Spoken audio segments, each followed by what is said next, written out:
విజయవాడ నగరంలో సంచలనం సృష్టించిన గాదే సాయి కృష్ణ లాకప్ డెత్ వ్యవహారం ఇప్పుడు రాష్ట్ర వ్యాప్తంగా తీవ్ర చర్చనీయాంశంగా మారింది.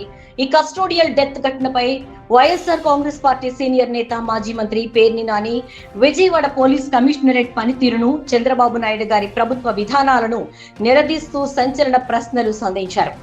పేర్ని నాని గారి మొదటి ముఖ్యమైన ప్రశ్న, విజయవాడలో ఒక యువకుడు పోలీస్ కస్టడీలో అనుమానాస్పదంగా ప్రాణాలు కోల్పోతే ఇప్పటి వరకు ఉన్నతాధికారులపై ఎందుకు చర్యలు తీసుకోలేదు?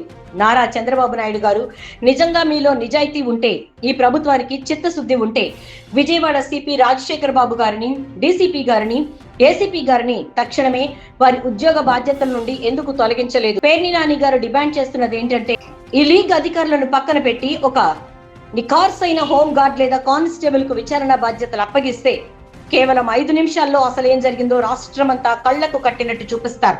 రెండవ ప్రశ్న, సీసీటీవీ ఫుటేజ్ మాయంపై సుప్రీంకోర్టు ఇచ్చిన స్పష్టమైన తీర్పు ప్రకారం పోలీస్ స్టేషన్ పరిధిలో సీసీటీవీ ఫుటేజ్ లభ్యం కాకపోయినా లేదా ఆ కెమెరాలు పనిచేయకపోయినా దానికి ఆ యూనిట్ హెడ్ అంటే విజయవాడ సిపి బాధ్యత పూర్తిగా తీసుకోవాల్సి ఉంటుంది. మరి సుప్రీంకోర్టు తీర్పు ప్రకారం మీరే కదా ఈ ఘటనకు పూర్తి బాధ్యులు. కోర్టు విచారణలకు వచ్చేసరికి ప్రతిసారి కెమెరా పాడైపోయింది, వైరు తెగిపోయింది, కరెంటు పోయింది అంటూ హైకోర్టులో డ్రామాలు ఆడటం ఏంటని ఆయన తీవ్రంగా మండిపడ్డారు. మ్యాజిస్ట్రేట్ విచారణ మరియు సిపి వైఫల్యం, చట్టపరమైన లోపాలను ఎత్తి చూపుతూ చట్ట ప్రకారం ఏ పోలీస్ కస్టడీలోనైనా మరణం సంభవిస్తే దాన్ని కస్టోడియల్ డెత్ గా పరిగణిస్తారు. ఈ కేసులో కూడా లాకప్ డెత్ అని డిక్లేర్ చేసిన తర్వాత చట్టపరమైన తదుపరి చర్యలు ఎందుకు శూన్యమని పేర్ని నాని గారు ప్రశ్నిస్తున్నారు. మూడో ప్రశ్న, మ్యాజిస్ట్రేట్ ఎంక్వైరీ జీవో ఎక్కడా? ఈ ఘటనను కస్టోడియల్ డెత్ అని డిక్లేర్ చేశారు కదా, మరి చట్ట ప్రకారం వెంటనే మ్యాజిస్ట్రేట్ ఎంక్వైరీకి ఆర్డర్ ఇవ్వాలి కదా. మధ్యాహ్నం 12 లేదా 1 గంటకే కోర్టుకు రిపోర్ట్ పెట్టినట్లు చెప్తున్నారు.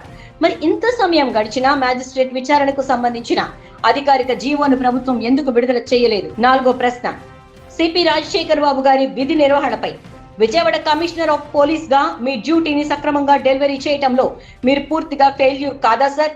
గతంలో బాధితురాలైనటువంటి తల్లి పిటిషన్ పెట్టినప్పుడు గానీ, కోర్టులో హెబియస్ కార్పస్ పిటిషన్ మూవ్ చేసినప్పుడు గానీ సిపిగా మీరెందుకు స్పందించలేదు? కనీసం అప్పుడైనా స్టేషన్ ఇన్స్పెక్షన్ చేసి విచారణ ఎందుకు జరపలేదు? డిఫాల్ట్ బెయిల్ వెనుక పోలీసుల వ్యూహం ఏంటి? సెక్షన్ చాలా కీలకమైంది. కాస్త వేగం పెంచుతూ ఆరోపణల వెనుక ఉన్న లోతైన క్రైమ్ లింకులను స్పష్టంగా వివరించాలి. ఈ కేసులో మరణించిన సాయి కృష్ణ అనే యువకుడి నేర చరిత్రను, అతనికి దక్కిన ఉపశమనాన్ని పరిశీలిస్తే పోలీసుల పాత్రపై అనేక అనుమానాలు రేకెత్తుతున్నాయని పేర్ని నాని గారు ఆధారాలతో సహా బయటపెట్టారు. ఐదో ప్రశ్న, నాన్ బెయిలబుల్ వారెంట్లు ఉంటే ఎందుకు అరెస్టు చేయలేదు? మృతుడు సాయి కృష్ణపై 2022 నుండి 2025 వరకు 3 వేర్వేరు నాన్ బెయిలబుల్ వారెంట్లు ఉన్నాయి. అంతేకాదు చిల్లకల్లు పోలీస్ స్టేషన్ పరిధిలో ఒక మర్డర్ కేసులో అతను ప్రధాన ముద్దాయిగా ఉన్నాడు. మరి మీ కూటమి ప్రభుత్వం అధికారంలోకి వచ్చిన ఈ 2 ఏళ్ల కాలంలో అంత పెద్ద మర్డర్ కేసు ముద్దాయిని, 3 వారెంట్లు ఉన్న వ్యక్తిని ఎందుకు అరెస్టు చేయకుండా వదిలేశారు? ఆరో ప్రశ్న, డిఫాల్ట్ బెయిల్ వెనుక అసలు రహస్యం ఏంటి? ఒక హత్యా నేరం కింద దొరికిన నిందితుడిపై 90 రోజుల్లోగా ఛార్జ్ షీట్ దాఖలు చేయాల్సిన బాధ్యత పోలీసులది కాదా? పోలీసులు ఉద్దేశపూర్వకంగానే ఛార్జ్ షీట్ దాఖలు చేయకపోవటం వల్లే కదా ఆ కుర్రాడికి కోర్టు నుండి డిఫాల్ట్ బెయిల్ వచ్చింది. ఒకవేళ అతను బెయిల్ పై బయటకు వస్తుంటే చట్టంలో ఉన్న పీటీ వారెంట్లు వేసి అతన్ని వేరే కేసులో ఎందుకు రిమాండ్ చేయలేదు? వైఎస్ఆర్ కాంగ్రెస్ పార్టీ నాయకులపై కేసులు పెట్టడంలో చూపిస్తున్న శ్రద్ధ మరియు వేగం ఇలాంటి నేరస్తుడి విషయంలో ఎందుకు చూపించలేదు? అతన్ని ఉద్దేశపూర్వకంగానే బయటకు వదిలారా అని నాని గారు ప్రశ్నించారు. ఏడో ప్రశ్న, బెజవాడలో ఆస్తుల సెటిల్మెంట్ల అనుమానం. రాజధాని ప్రాంతంలో ఇంత పెద్ద నేర చరిత్ర ఉన్న వ్యక్తిని పట్టుకోకుండా 2 ఏళ్లుగా వదిలేశారంటే గతంలో తెలంగాణలో జరిగిన నయీం ఉదంతం తరహాలో బెజవాడలో ఏమైనా ఆస్తుల సెటిల్మెంట్లు చేయడానికి ఈ కుర్రాన్ని పోలీసులు ఏమైనా వాడుకుంటున్నారా? ఈ సందేహాన్ని పోలీస్ శాఖ నివృత్తి చేయాలి. ఇన్వెస్టిగేషన్ లోని లోపాలు. ప్రస్తుతం జరుగుతున్న విచారణ అంతా కేవలం మసిపూసి మారేడుకాయ చేసేలా తూతు మంత్రంగా సాగుతోందని పేర్ని నాని గారు తీవ్రంగా మండిపడ్డారు. ఈ కేసులో కేవలం సిఐ నాగరాజును ఒక్కడినే ముద్దాయిగా చూపి మిగిలిన ఉన్నతాధికారులను రక్షించే ప్రయత్నం జరుగుతోందని ఆరోపిస్తూ కొన్ని సంచలన డిజిటల్ ప్రశ్నలను మీడియా ద్వారా ముందుకు తెచ్చారు. 8వ ప్రశ్న, సిఐ నాగరాజు ఫోన్ మరియు ఎలక్ట్రానిక్ డివైజెస్ ఎక్కడ? ప్రధాన ముద్దాయిగా చెప్తున్న సిఐ నాగరాజు గారి మొబైల్ ఫోన్ ను, ఆయన ల్యాప్టాప్ ను ఎందుకు సీజ్ చేయలేదు? వారి ఇంట్లోని ఎలక్ట్రానిక్ పరికరాలను స్వాధీనం చేసుకుని ఎందుకు ఫోరెన్సిక్ ల్యాబ్ కి పంపించలేదు? మే 1వ తేదీ నుండి ఇప్పటి వరకు ఆయన ఎవరెవరితో ఇంటర్నెట్ కాల్స్ మాట్లాడారు, ఆ కాల్ డేటా రికార్డ్స్ ఎందుకు బయట పెట్టడం లేదు?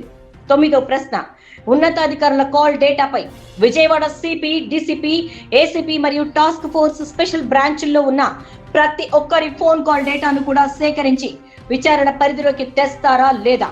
10వ ప్రశ్న, గూగుల్ టేక్అవుట్ చనిపోయిన సాయి కృష్ణ ఫోన్ ఏమైంది? దానికి ఎవరెవరు కాల్స్ చేశారు? సిఐ నాగరాజు శవాన్ని తీసుకుని ఏ ప్రాంతాలకు, ఏ శ్మశానాలకు వెళ్లాడో తెలుసుకోవడానికి అతని గూగుల్ టేక్అవుట్ ఆధారాలను ఎందుకు పరిశీలించడం లేదు? ఆ గూగుల్ లొకేషన్ హిస్టరీ తీస్తే సిఐ నాగరాజు గారు సిపి గారిని ఎన్నిసార్లు కలిశారు, ఎప్పుడెప్పుడు ఫోన్ చేశారనే నిజాలు కూడా బయటకు వస్తాయి కదా. విజయవాడ నగరంలో కనీసం నెలవారీ క్రైమ్ మీటింగులు కూడా జరగడం లేదని, పోలీసు వ్యవస్థపై ఉన్నతాధికారుల పర్యవేక్షణ పూర్తిగా లోపించిందని పేర్ని నాని గారు స్పష్టం చేశారు. నారా చంద్రబాబు నాయుడు గారు, మీరు వైఎస్ జగన్ గారిపై ఎంత విషయం చిమ్మినా, ఎన్ని డాంబికాలు పలికినా, మీ అధికారంలో వచ్చిన ఈ ఎర్రబుక్కు పరిపాలన కారణంగానే ఇవాళ విజయవాడలో ఇలాంటి బరితెగింపులు జరుగుతున్నాయి. మీ నాయకత్వంలో ఆంధ్రప్రదేశ్ రాష్ట్రంలో పోలీస్ వ్యవస్థ, లా అండ్ ఆర్డర్ పూర్తిగా సర్వనాశనమయ్యాయని నేను ఘంటాపథంగా చెప్పగలను. ఒక లాకప్ డెత్ కేసును ఇంత నీచంగా, దరిద్రంగా ఇన్వెస్టిగేషన్ చేస్తే రేపు కోర్టులో కేసు ఎలా నిలబడుతుంది, నిందితులకు శిక్ష ఎలా పడుతుంది అని పేర్ని నాని గారు ప్రశ్నించారు. ఈ ప్రశ్నలన్నింటికీ సమాధానం చెప్పాల్సిన బాధ్యత ప్రస్తుత ప్రభుత్వంపై మరియు విజయవాడ పోలీస్ కమిషనరేట్ పై ఎంతైనా ఉంది.